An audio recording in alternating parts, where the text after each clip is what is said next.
lawa silinga silinga tu soy turin ka kaldo na kanule kapa le ha kan eng lau tir do kan roll tir don speakerin ka kaldo na nuron choy om do na hay mu te ne thing pui kan in lok nga la hian singpi kan in lok do ni tun trum chu nung bara ka chuta kan res ve a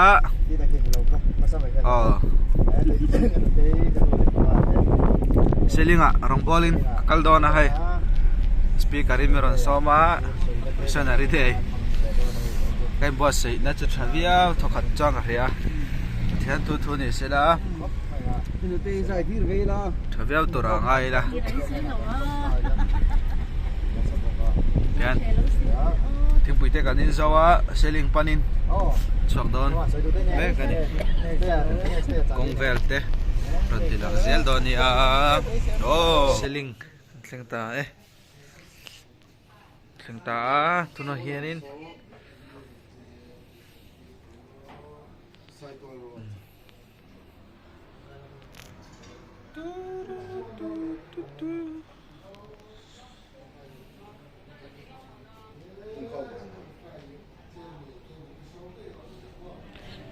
với nó ăn hôn phân na tur sinh thái bia kín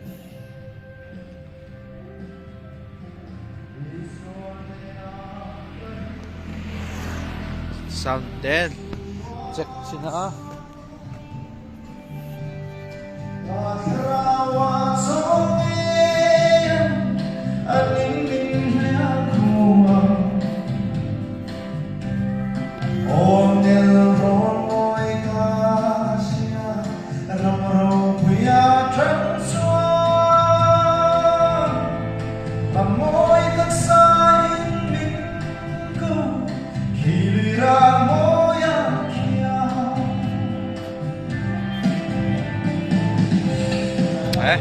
chờ đón này speaker tôi là nia với nhân tan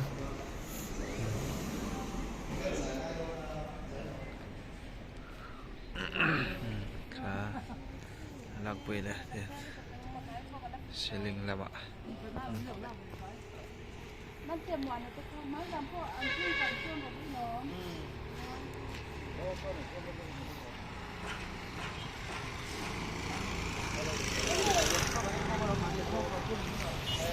tiếng vel khá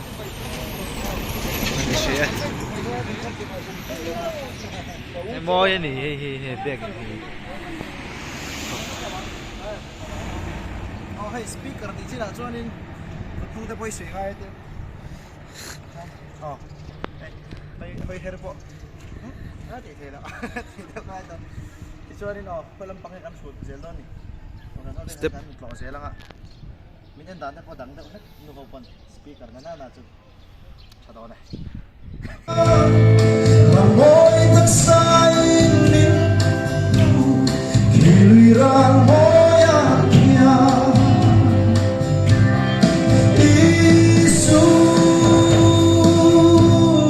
Isu inena karu Isu min mangai tu ber inena kadu she omar balozo nangin min liakula Iswadena kahimang kabuhay na areang Zem na ten min si buhay lo Swalin min say taylo Are ang lungay nate Trale lung siyan song song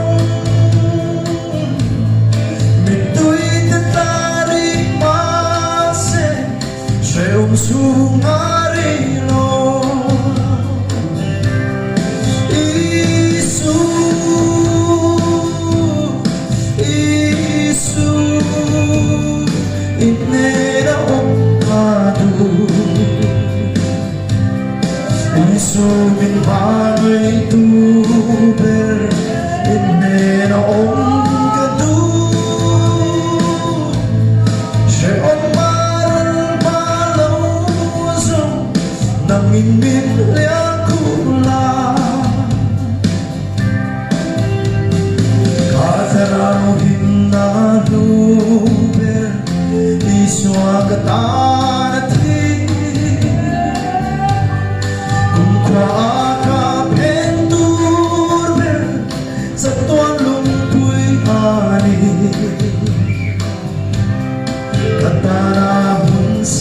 mà xua mình là rộn nó xuôi ghé mình tuy thân ta ri mà sẽ ôm xuống ngari lo Isu Isu Inne na ong kadu Isu min hangay tuber Inne na ong kadu Siya ong maral malosong Nangingin liya kulang Mental pa, wirong say khom kan bang chia chunga sonin san lak puya ta samua phone am hangan nu bele to don ya kan speaker po soi thadup dup khop mai la mom khop mai hun tengan hong thaya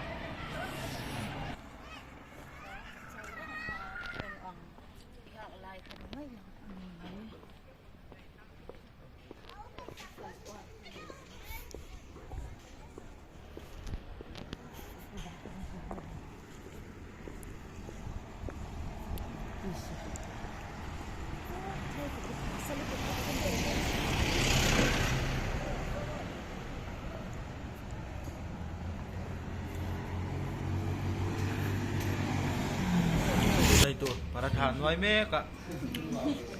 kauron ron troy ma se song atang an fel khop mai ne ko kal pi te ne ya para tha po anoi thiam khop mai Kinh tế xong tiếp.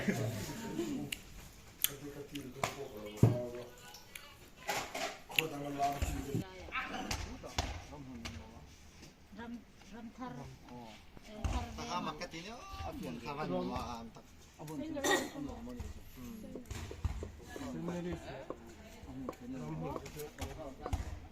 Semeris ko kaya. Ano amlaw? Ano amlaw ha?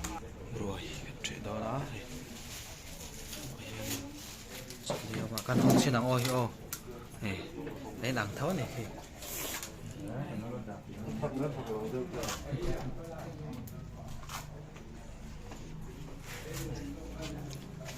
hiện cho Present cho bông á Nim pe fe ula kay po. Kay nim pe fe ula speaker thau cái đi à. ha ama ta vek tur mi kha ama ta vek tur mi thil bek kha mo pathum kha mo pali khan ta mo ta vek me ra mo Ngai thalak. ngai mo yan na duk selling an selo ber